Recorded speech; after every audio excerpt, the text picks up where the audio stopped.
Hi everybody, welcome to Caketastic Cakes. It's Jen and I'm going to show you how I made those gum paste dinosaur bones on my cake.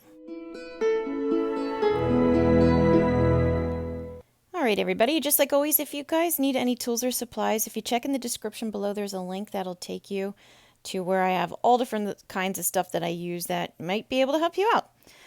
Alright, to make my dinosaur bones, I started with my cake. I had my cake, I iced it, I ganached it, and then I got out my gum paste and it was time to make some bones. I didn't follow any templates or anything, so I'm just going to show you what I did. I just freestyled everything.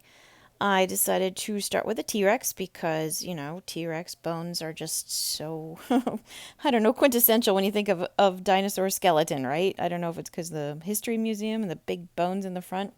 Anyway, I made a skull, as you saw. I just wiggled the top line, gave it some teeth, little triangle teeth, and just curved out the bottom, made a couple holes for an eye and nostril, and called it good. And now I'm just making some lines, as you see, kind of like banana shapes. Those are going to be the ribs, that kind of kidney bean thing I put 2 holes in right there. I'm going to say that's going to be the pelvis. And those circles I'm going to cut in half, you're going to see in a moment, and those are going to become, you see I cut them in half? Those are going to become the backbone, like the spine of my dinosaur. I'm not following any pictures or anything like that. I mean, you could if you want to, but it's going to get super technical and very specific. But this way you get the idea of all the body parts and you're not killing yourself and it works. So there you go. I'm making some very quintessential, typical cartoon looking bones. That's going to become the leg bones. So you can see I made the arm up top, just a big long banana piece that I kind of crimped in the middle there just to make it look different. More of my little stereotypical cartoon looking bones. And those little banana-y pieces are going to become the foot. And I'm just putting it at the bottom of my other leg bones. That's all I did. I just kind of pieced it all together. Now I'm using those 2 veining tools that I happen to have. You can use anything.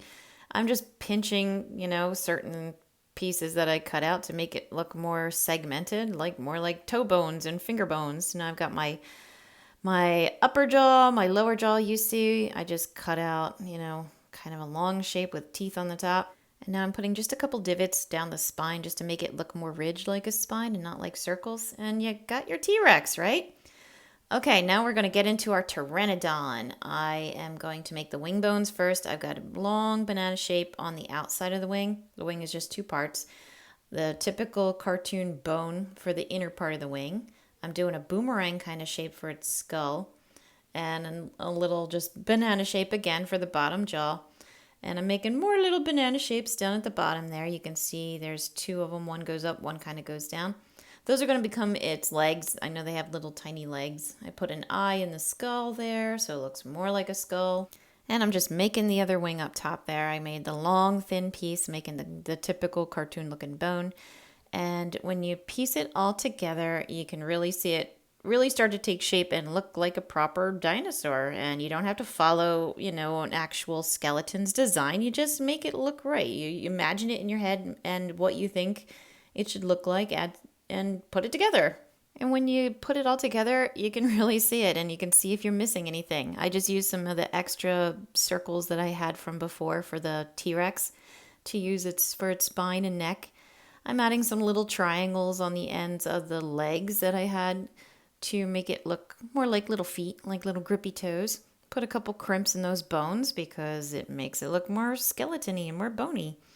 And yeah.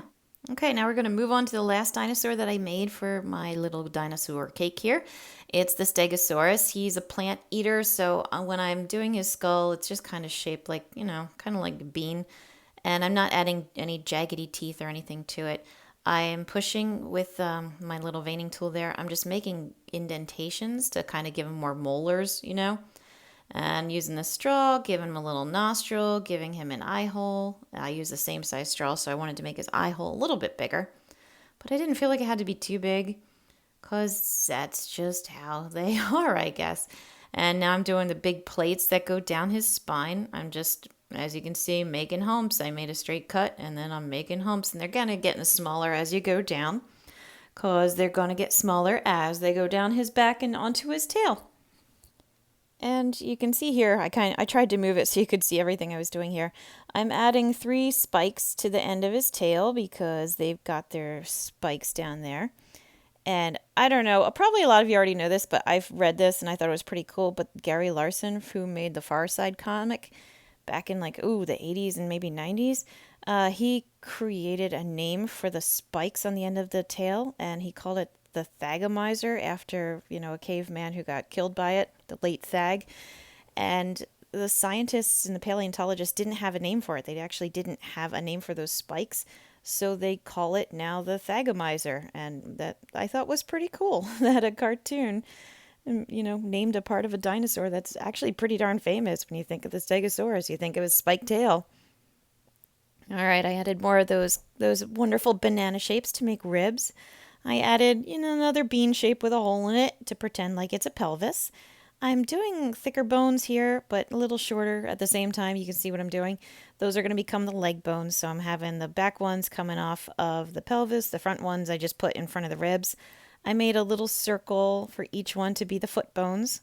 You can see I'm doing that crimping thing to make it more segmented, make it look more like, jointed bones.